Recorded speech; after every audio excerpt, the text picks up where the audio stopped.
అందరికీ నమస్కారం.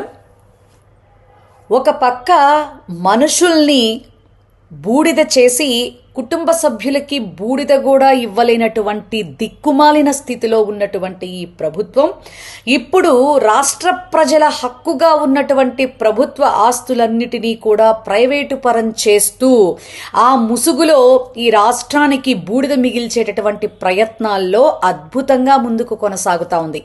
ఎందుకు చెప్తా ఉన్నామంటే, జగన్మోహన్ రెడ్డి గారు ఆయన టైంలో మరి 17 మెడికల్ కాలేజీలు తీసుకొచ్చి డెవలప్ చేయటంలో కానీ, పోర్టులు తీసుకురావడంలో కానీ, ఫిషింగ్ హార్బర్లు డెవలప్ చేయటంలో కానీ, 15,000 సచివాలయాలు కట్టడంలో కానీ, అలాగే మరి భోగాపురం ఎయిర్పోర్టుని ఒక దశకి తీసుకురావడంలో కానీ, మరి ఒక్క విషయం 2 విషయాలు కాదు, ఫ్లైఓవర్లు తీసుకురావడం కానీ, విజయవాడలో రిటైనింగ్ వాల్ కట్టడం కానీ, ఉద్దానం కిడ్నీ సెంటర్ కట్టడం కానీ, ఆయన పాలించింది 5 ఏళ్లే అయినా 2 ఏళ్లు కరోనాకి పోయినా 3 ఏళ్లలో ఆయన చేసినటువంటి అభివృద్ధి నభూతో నభవిష్యత్.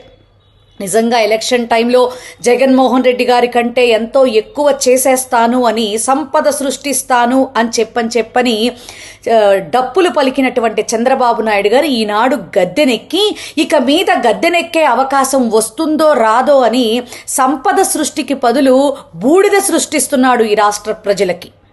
ఎంత దారుణం అంటే, ఈ రోజున కాదేది అనర్హం అన్నట్లుగా ప్రైవేటు పరం చేసేస్తున్నాడు ప్రతి ఒక్కదాన్ని. మెడికల్ కాలేజీలు కావచ్చు, పోర్టులు కావచ్చు, ఫిషింగ్ హార్బర్లు కావచ్చు, రోడ్లు కావచ్చు, రిషికొండ భవనం కావచ్చు, సింహాద్రి అప్పన్నకొండ కావచ్చు, విశాఖ భూములు కావచ్చు, విశాఖ స్టీల్ ప్లాంట్ కావచ్చు, 1 కాదు 2 కాదు, ప్రతిదీ కూడా ప్రైవేటు పరం చేసి తన గుత్తేదారుల జేబులు నింపేటటువంటి ప్రయత్నంగా తనకు, తన కార్యకర్తలకు, తన పచ్చ పార్టీ నేతలకి మాత్రమే మళ్ళీ ఈ అవకాశాలు కూడా అందిపుచ్చేటటువంటి విధంగా, అందులోనూ మళ్ళీ స్వామి భక్తి చాటుకుంటూ, ఎందుకంటే తను గద్దెనెక్కటానికి ఎవరెవరైతే సపోర్ట్ చేశారో వాళ్ళందరికీ కూడా సపోర్ట్ చేసేటటువంటి విధంగా వాళ్ళ జేబులు నింపే ప్రయత్నంగా, మరి దీపం ఉండగానే ఇల్లు చక్కబెట్టుకుందాం అనేటటువంటి కాన్సెప్ట్లో ఈ రాష్ట్ర ప్రజల భవిష్యత్తును తాకట్టు పెట్టి భవిష్యత్తులో ఈ రాష్ట్రానికి బూడిదే మిగులుతుంది అన్నట్టుగా అమరావతి పేరుతో మాయ చేస్తున్నాడు తప్ప, వాస్తవంగా ఈ రాష్ట్రంలో జరుగుతున్నది చాలా అరాచకం, అన్యాయం, అక్రమం. ఈ ప్రైవేటీకరణ పేరుతో ప్రతి ఒక్క సంస్థ, ఈవెన్ ఆర్టీసీతో సహా ప్రైవేటు పరం కాబడితే రాష్ట్ర ప్రజల పరిస్థితి ఏమిటి? ప్రతి ఒక్కటి ప్రశ్నార్థకంగా మిగిలిపోయేటటువంటి పరిస్థితి.